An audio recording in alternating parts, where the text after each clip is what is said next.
Welcome to Vintage Family Recipes with Belle. It's great to see you again if you're joining us for the third time now. Today we're going to make banana cream cake, my grandmother's recipe. This is how she wrote it. I've actually never made this myself. It was buried. So now I'm going to try it and see how it turns out. Because I've never made it, I've done a few things ahead of time. I've already sifted 1 cup of flour.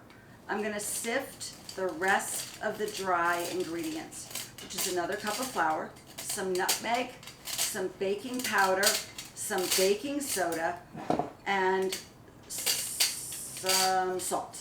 Oh, and sugar. So I will put the recipe down in the comments so that if you would like to try this yourself, you may. So I have all of my sifted ingredients. The next thing, and I'm going to have to read this because I have no clue. So when I get to directions, it says that I should stir the shortening just to soft. So here we go. I'm going to try one of two things. I'm going to try my bamboo spoon first, and if that doesn't really help make it soft, I'm going to try my hand whisk. We'll see what happens. Yeah, the bamboo spoon will work. I'm sure it helps that it's like 106 degrees in Texas still, so even with AC, the house is a little warm. It helps the shortening mush quicker. Next, I am supposed to stir in the dry ingredients. And then I'm supposed to add the milk and the vanilla and the bananas. So I'm going to grab my milk.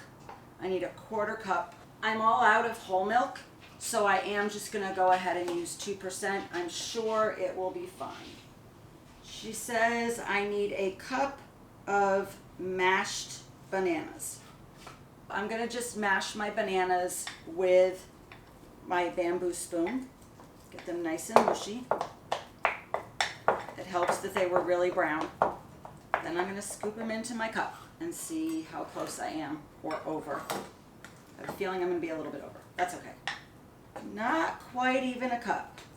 I do have one more very brown banana, so I'm actually going to scoop up smash up one more banana. I have my 3 small bananas mashed into a cup in with my shortening.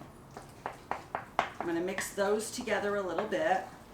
It says I need, where did it go?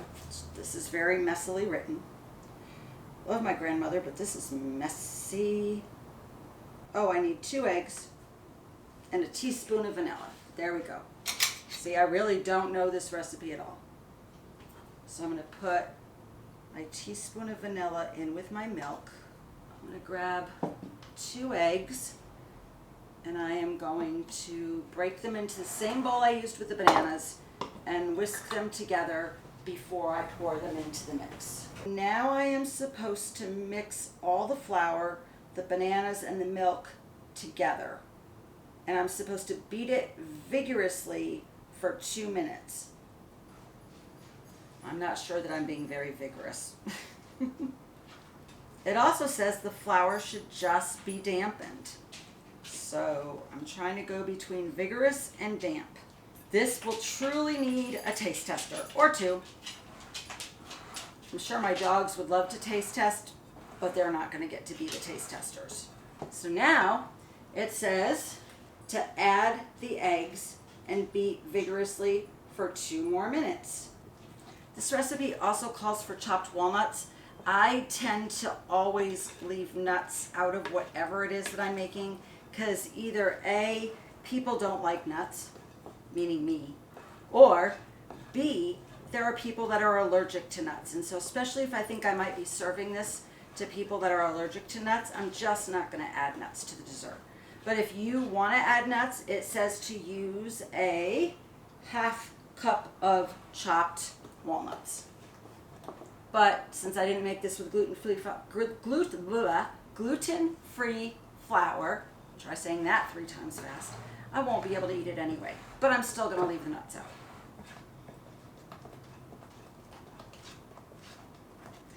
There we go. There's the 2 minutes. The the other item that I did ahead of time is I greased and floured my pan. After it bakes, I will make the frosting that goes with it, and so I will show you how to do that as well. Once the cake is out of the oven, you actually don't cool the cake for this frosting because it's going to go back in the oven with the frosting on it to set the frosting. Unfortunately, this is one of the few recipes I have from my grandmother where she gave me no other information about the recipe. So I don't know where she got it from, how long she's had it, any of that information I do not have. I know it's been in my possession since I got married in 1984. But like I said, I don't ever remember making this before. She then says, bake in a moderate oven, 30 to 35 minutes or until done. A moderate oven is 325 degrees. So I'm going to put the cake in the oven, set the timer for 30, and we'll go from there. I'm going to put the cake in the oven. I'm going to set the timer for 30 minutes, check the cake, and then we will just keep going up in 5 increments until it's done. The timer just went off, so I'm going to check it and see if it's finished. Oh, it looks amazing. Let's check it and see. It's clear and it's not sticky. Perfect. Make sure that you leave your oven on, because once you put the frosting on, you have to put the cake back in the oven for 2 minutes to set the cake frosting. We're back to do the frosting on the cake. This frosting is really easy. It's 1 cup of sour cream and 1/3 cup of brown sugar. So I'm mixing them together.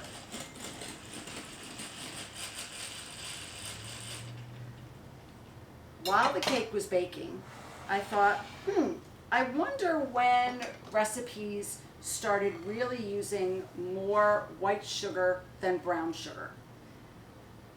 Because I was curious, especially since I don't have a date for this recipe.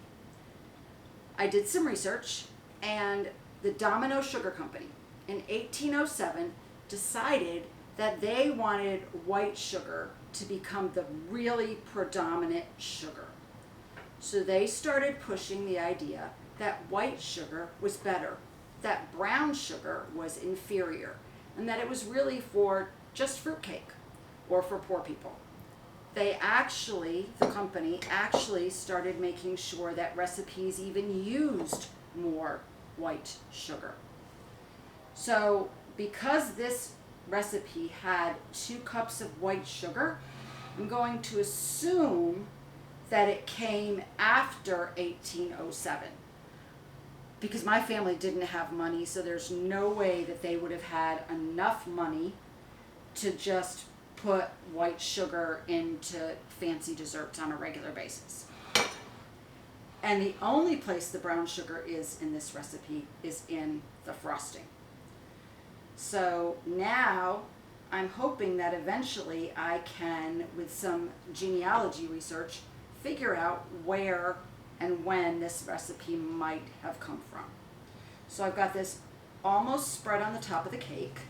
It's not supposed to be real thick. If you're using walnuts, this is where you could actually take another 1/2 cup of chopped walnuts and sprinkle it on the top of the frosting. And I'm used to like lots of frosting, like we are with cakes, and so I keep trying to make sure that this frosting is like thick, and it's not supposed to be. So there it is. It's covering the cake. I'm going to take the cake and I'm going to put it back in the oven for the 2 minutes the recipe calls for. Just long enough to set the frosting. Let's see.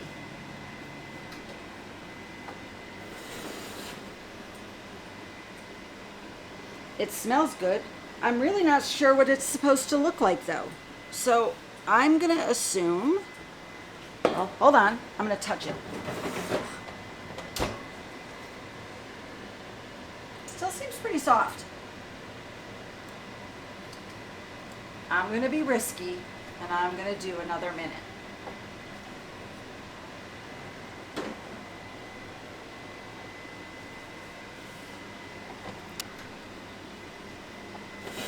Oh, I like the look of this a little better. It actually looks a little browner. And it